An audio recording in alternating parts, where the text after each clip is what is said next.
What's going on, everybody? Tom here with Black Sheep Keto, and welcome to today's video. Now, if you saw the end of the last recipe video that I posted, I left a little bit of a teaser that something big had kind of changed in my life, and I was going to make a video talking about it.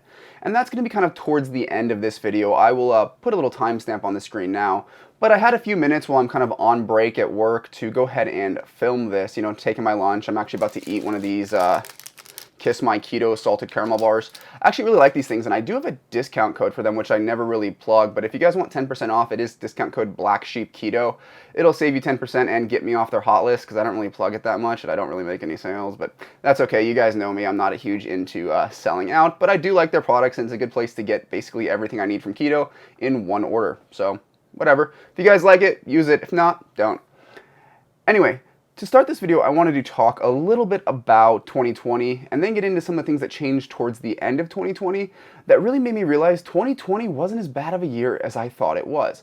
Now, I know a lot of people in a lot of videos that you see like this recapping 2020, it's a lot of negativity, and I was thinking that way at first, but looking back a couple months ago, I realized some really great things happened in 2020, and though it wasn't everything that I wanted to happen, it is actually still a pretty good year for me.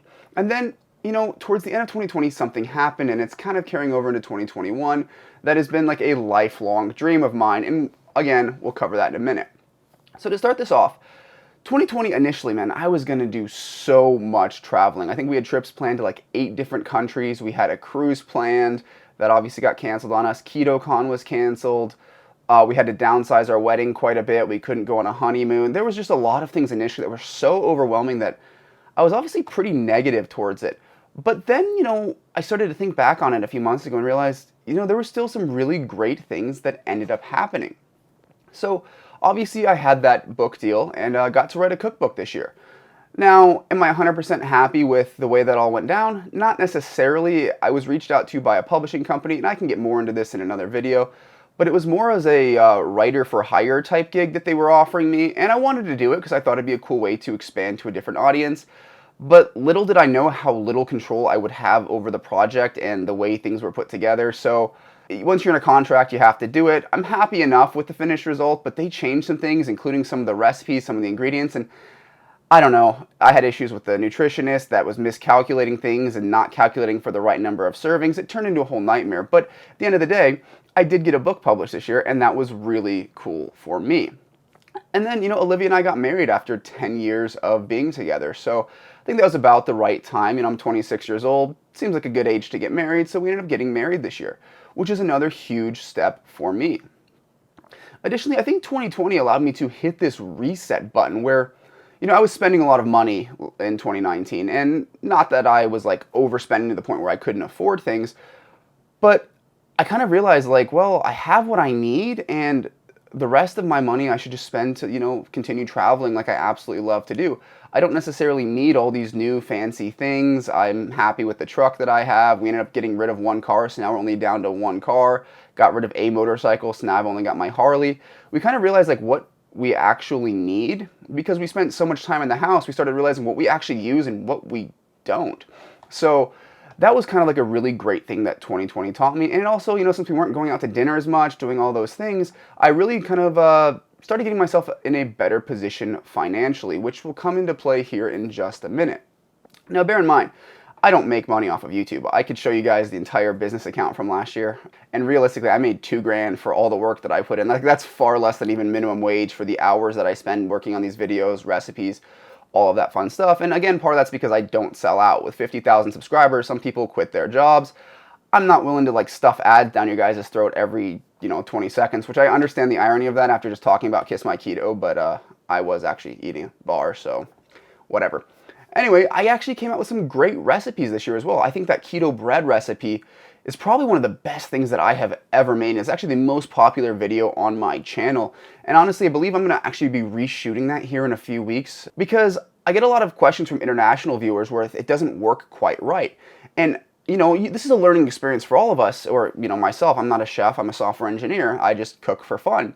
I didn't necessarily realize that a UK cup is a different size than a US cup. So I think I'm just going to reshoot that video in grams. That way, all of us who are following any sort of diet typically has a food scale that has grams on it. And I think we're going to get a lot more accurate measurements that way. And also, even between measuring cups, some of them I have, actually, they measure out more than others, even though they both say a third of a cup, for example.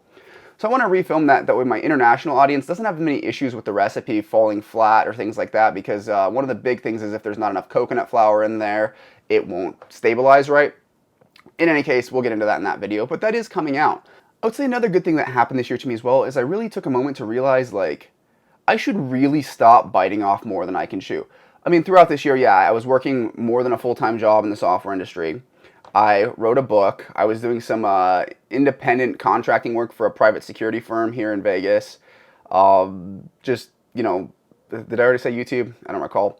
But anyway, I've been doing all this stuff, and I just realized I don't really have time for myself. It's working basically from the time I get up to the time I go to sleep. I'm sitting here trading, futures and stocks through the night, when the markets are open. Futures markets are basically always open. And I was realized, like, I'm not sleeping well because I'm worrying about all these different things I have to do because I'm taking on more than I can handle. I try to hit the gym for an hour a day, and by the time everything's done, like, I'm really just exhausted all the time. So I think one of the things that I've also learned this year is I just need to stop doing so much and focus on the things that I have and can improve on, which again is, YouTube and my work and various things like that. But I think I'm just going to stop taking on crazy new things for now and focus on the stuff that I have and try to just grow it to the best of my ability. So just reviewing on this year, as much as it really sucked and 2020 kind of sucked for everybody, I had to cancel a lot of amazing things that I was looking forward to. At the end of the day, it actually ended up being pretty darn good for me, and a lot of cool things happened and are going to continue to build off of 2020 into the next couple of years. So one of the biggest things that happened this year is towards the middle of December, and this is kind of the thing that I was teasing in that last video, I was able to, well, let's backtrack here for a second. In a video where I was talking about myself, I mentioned to you guys that I've been wanting to get my pilot's license since I was like in the 8th grade. And towards the middle of December, I was able to figure out a way through some creative like financing stuff to get the money together that it took to get my private pilot's license. And I guess, the shirt's very fitting for this. Throughout December, I actually spent 8 days basically outside of, when I wasn't working, I was studying for my private pilot's written exam. And it took me about 8 days of just studying every waking second that I wasn't working, and ended up taking the tests and getting a 97 on it. So I think for like 8 days of studying, 97% is fantastic. And then I found a flight instructor here in town once I had my written exam done and my medical exam, all of that fun stuff taken care of, that's willing to train me. So basically we are flying, and I should have my private pilot's license by the end of the month. Now, I think that's going to be a really cool thing for this channel as well as for myself, because I'm going to do some crazy stuff where, we'll hop in the plane and we'll fly regionally here to meet up with other keto influencers that are, in California, Arizona, just people that I know that are in this vicinity, because, let's be honest, private planes are pretty slow. But regardless, it'd be fun to meet up with them, catch a hamburger or, a bunless burger or something at the local airport. They call it a $100 hamburger in the aviation industry. You throw $100 worth of fuel in the airplane, you go somewhere and grab some food. It's just a way to get out and fly. And I think it'd be fun to kind of do that with some other keto influencers. Haven't really figured out if I'm or how I'm going to work the aviation into this channel. I don't think it'll be a big part of it, but it's something that I've been wanting to do my whole life, and I was able to finally make it happen. Again, this doesn't come from YouTube money. This basically honestly comes from stock trading money and my job. But I love doing YouTube, and I'm not going to stop doing YouTube regardless of the fact that like my accountant looks at me and goes like, "Why do you do this?" And my answer is always, because it's fun. So obviously I have a few things planned for this year, and I think through January here, I've got some videos pre-recorded that I'm going to be editing and uploading. That way the content doesn't stop. But my flight training is going to basically take priority on the weekends, which, that's typically when I film. So I've got to have some things pre-recorded, edited, that are going to be staged, so you guys aren't missing out on content like you have been the past couple of months when I was taking care of other stuff. Because I feel like, I really need to keep on top of this channel. I've worked hard at it over the years, and I want to, keep all of you guys out there who watch me happy and really coming back for what I have to offer.